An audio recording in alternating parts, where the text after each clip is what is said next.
GitHub Copilot Spaces brings powerful context management directly to your development workflows.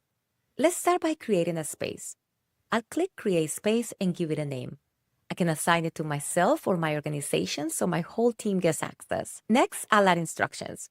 Instructions tell Copilot exactly how to help my team. These instructions can be very specific. I can even tell it exactly which lines of code to update in specific files when adding new features. Here's where it gets really powerful. I can attach my entire repository or select specific files from it. I can also add external documents like ADRs, design specs, and performance reports. I can also link issues and pull requests, so Copilot understands the full context of how features actually get implemented in our project. Now, I can query the space using my favorite model and get expert guidance. I'll ask you to add a new pattern detection category for accessibility issues. In this example, watch how Copilot responds. It knows our exact JSON format, our severity levels, our testing patterns. This isn't generic advice, it's grounded on our knowledge base. I can access the same space directly in VS Code with the GitHub MCP Server's Copilot Spaces toolset. With the remote MCP install, Copilot can pull context from any of your spaces when you're coding. I can ask Copilot to list my spaces, or I can get a specific one by using get Copilot space and the name of the space. Once loaded, Copilot has all that context. When I ask it to generate an implementation plan, it creates one that fits perfectly into our existing architecture, not random boilerplate. And it stays synchronized in real time. If someone updates a document in the space or adds a new requirement, that context is immediately available. That's the power of Copilot Spaces. Turn your codebase, docs, issues, and project knowledge into an AI expert that your whole team can use. Happy coding!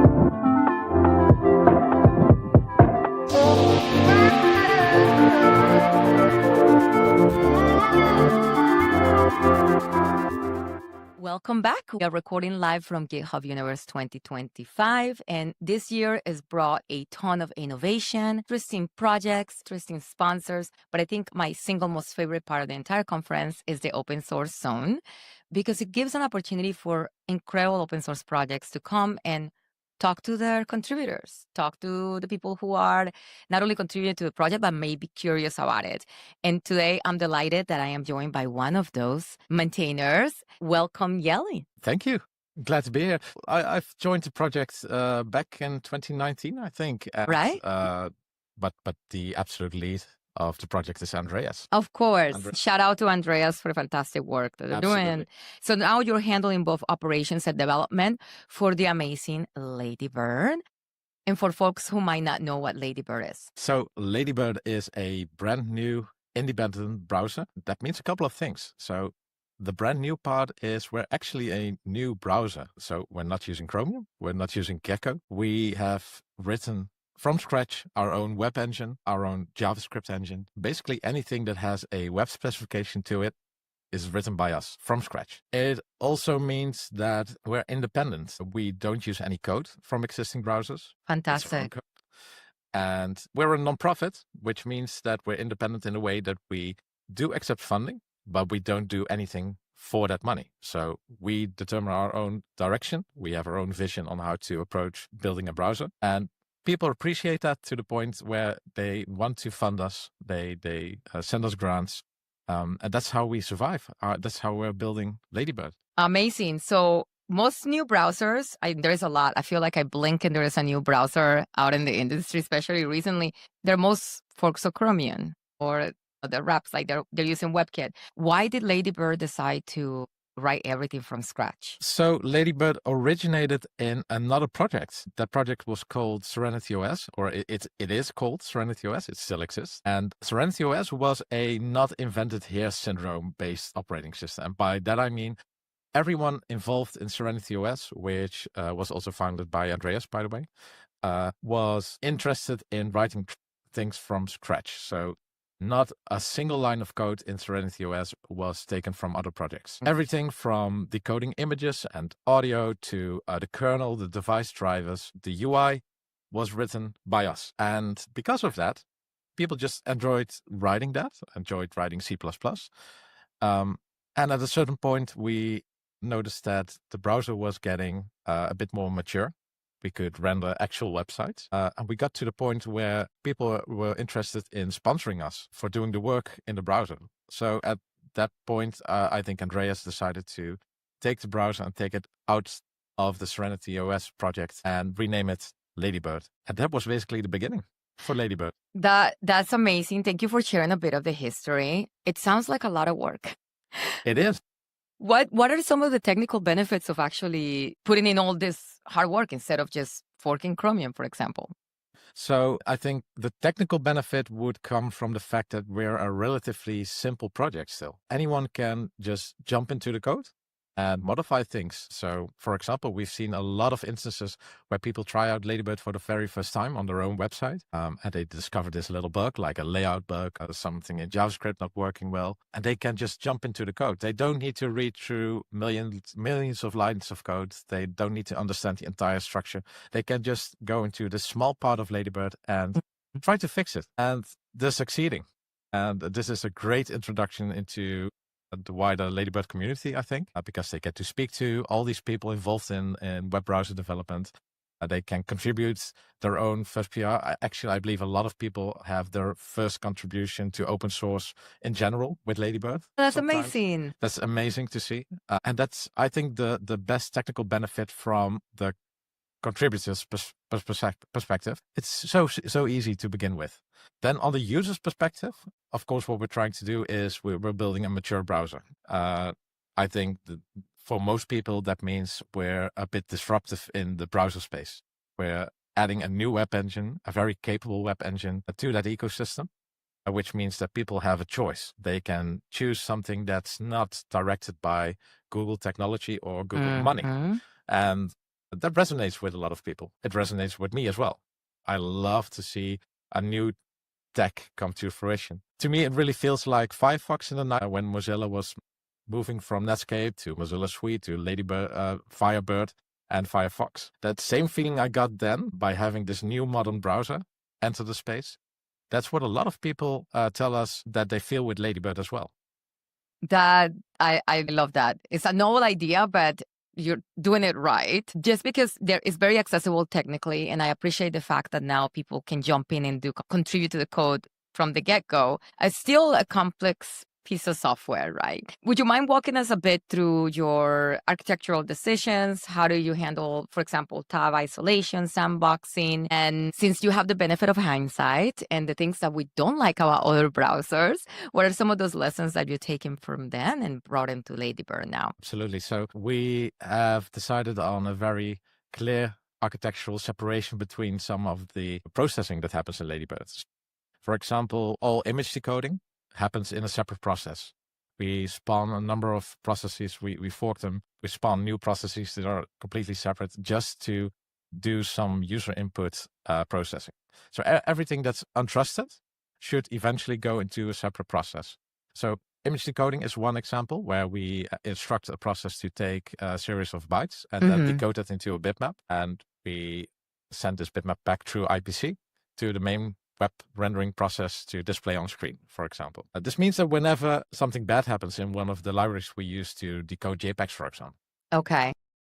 For example, we end up corrupting memory or having buffer overflows. That happens in that process, not in the process where your user data lives. That's a security feature. That's a sandboxing feature that we use. The same thing we do for all network requests. So anything that happens on the line, that goes into a separate process.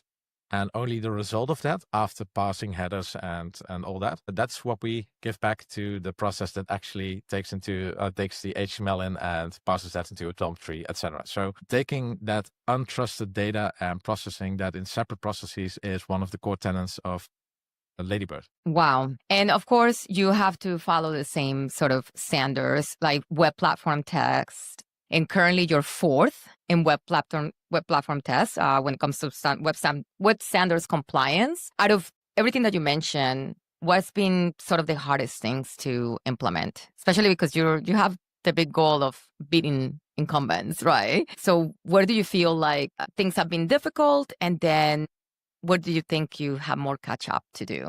Right. So I think one thing to mention with the web platform test is that, yes, in terms of engines, I think we're number 4 at the moment. If you take into account all the browsers, of course, there are more browsers based on Chromium. So Yes. we might not be fourth place there. But web platform tests skews the result a bit by having a huge number of tests in certain areas. So, for example, encoding tests. Like there are these Chinese and Japanese encode, we need to support them. Those make up about 1/3 of all the web platform tests. So Wow. if you do those correctly, you already have 1/3 of the test score. So web platform test is not a one-to-one mapping of how functional or how complete a browser is. It does say something, of course. It's incredibly hard to get to the point where we are right now with web platform tests, but we still have a long way to go there.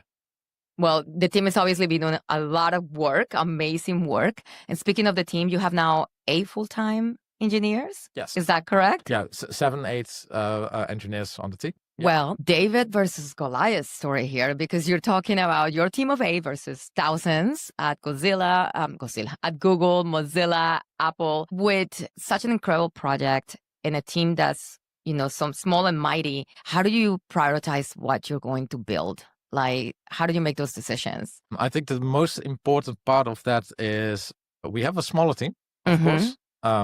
And yes, we have some full-time engineers working on it, but we don't have the burden of a lot of legacy code. So we're not built on top of decennia worth of code. Yes. It's just this project that we started writing a couple of years ago. That makes it possible to build new features without breaking a lot of stuff that was in there. We don't need to refactor as much. So how we prioritize at the moment is still everyone does what they love doing. It's our hobby. I love that. Each individual contributor, including the paid employees, is just working on what they like to see working in Ladybird. Joyful. So just to give you an example of how our day-to-day looks like, we just visit the websites that we use on a daily basis, or we visit websites that people mention might be broken.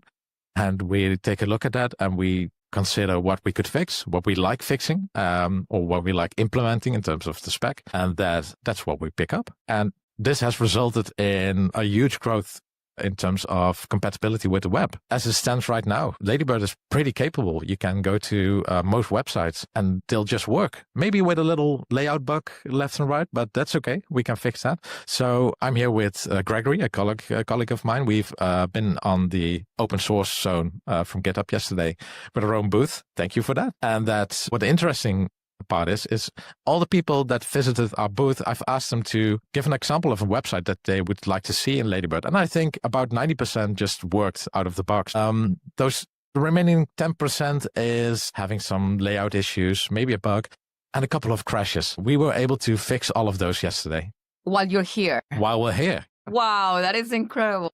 And that's how we like to work. We just, if someone wants to see their website work in Ladybird, we better make sure that it works, right? So yeah, we're definitely, that's how we prioritized. We just look at what people actually use and we try to fix that. That's amazing. Okay, so if it's going to be too late when you're watching this, but if you have your website and you want it to load on Ladybird, so the best way, I guess, is to use it and then provide that feedback. Let's talk a little bit about the way that you're running the company, because having this nonprofit model, I wonder if it affects the way that you take development decisions. I think when things turns into business, it's a bit different, right? Anything you can share as far as that? So I think the best thing about how we set this up is we have a nonprofit here in San Francisco, and all funding that we get, so that's donations, that's grants and sponsorships, are no strings attached, meaning no one gets a say in how we approach Ladybird. The only thing we promise is we might put your logo up on our website, on our homepage. We do some shout outs and that's it. Keep on doing what we love doing, which is building the browser in a way we see fit. And it's I'm so grateful for the amount of trust that we get from all these companies, all these individuals that just like to see us succeed. Yes. And I believe that in most open source projects, that's the way to go. So you've seen these maintainers build the projects that they love. Please just let them do the things that they love. Enable them, right? Keep doing the job. Enable them to keep doing the same thing. So once you start doing other things because of money, because of influence, then you'll see projects deteriorate. And that's the last thing I'd want to see for Ladybird. That is fantastic. What a great foundational model for people to follow. And if you're listening, watching this, and you're thinking, how can I plan sustainability for my open source project? This is the way, friends. This is the way. All right. Thinking about contributions in the community, because community is everything in open source. What kind of contributions are you seeing? What kind of contributions would you like to see from the community? And then we can finish on how people can get involved. Right. So I think one of the most worthwhile contributions we see from the average person who's involved in our project is having reproduction cases. So what people do is they visit websites with Ladybird and they see bugs, and then they try to reduce the page and the CSS and the JavaScript all the way to the point where we have just a couple of lines of a reproduction case. That's so useful for us because we can almost copy paste that as a test, a regression test, and start work on the fix. So that's a lot of work actually to get to that reproduction case, the minimal case. But it's so worthwhile for us. That's an amazing way for people to contribute. Then in terms of new development for Ladybird or bug fixing, people send in PRs, and honestly, anything is good with us. So you see people fixing bugs for very old legacy APIs that are still out there on website. You see people coming up with complete implementations for APIs, which is amazing.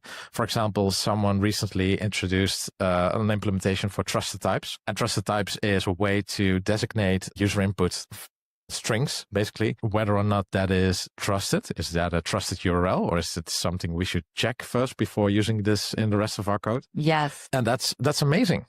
They went above and beyond and sent them multiple PRs to get the implementation done. I love that. Did they have a need for that in their own? They just wanted to give that to the project? It's a relatively new spec, and they'd love to see that work.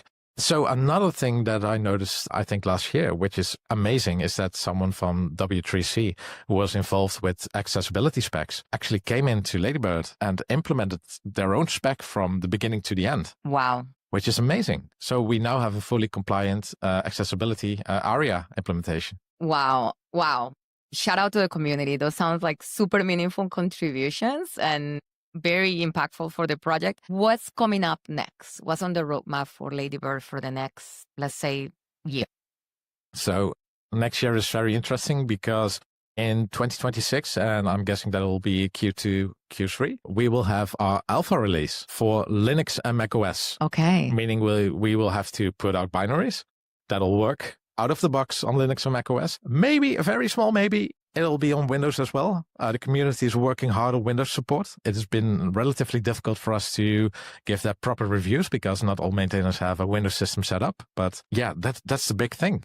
So in the next months, we will need to make sure that we're able to build these binaries. We'll need to sign them where applicable. And we will need to have a good first impression because when we put out an alpha, a lot of people will get the very first impression of Ladybird as well. And that means having a pretty good performance and having good compatibility with most of the websites that people use. And so it's my expectation that people who will use the alpha will be technically inclined, of course. You know, it's not your grandpa or grandma that's going to download it to try it out. Right. It will be people involved in IT mostly. And that means most of the websites that IT people use should work perfectly. Yes. Oh, that is fantastic. It sounds like you have a big year ahead. And there's an opportunity for you to get involved now, friends that are listening and watching. Go ahead and start testing it out, contributing to a project, and then you get to be part of the alpha. What a great moment in the open source project. Absolutely. Where can people find you? Where can people find Ladybird? So we have ladybird.org. Brilliant. That's where you can go. And from there on out, we have our GitHub repository, of course, where we have all our issues, PRs, and you can clone the repository and start building it yourself. Building is just 2 lines of shell code that you can copy, and it will start for you. That's it. And then we are discussing everything on Discord. So join our Discord if you'd like. and joining in the fun. All right. Amazing. Thank you so much, Jelle. I appreciate you sharing the project. This is really exciting. I'm so thrilled that we're talking now about a project that's got privacy first, top of mind performance. And this is the future, friends. So if you haven't checked it out, check out Ladybird. Thank you so much. Thank you.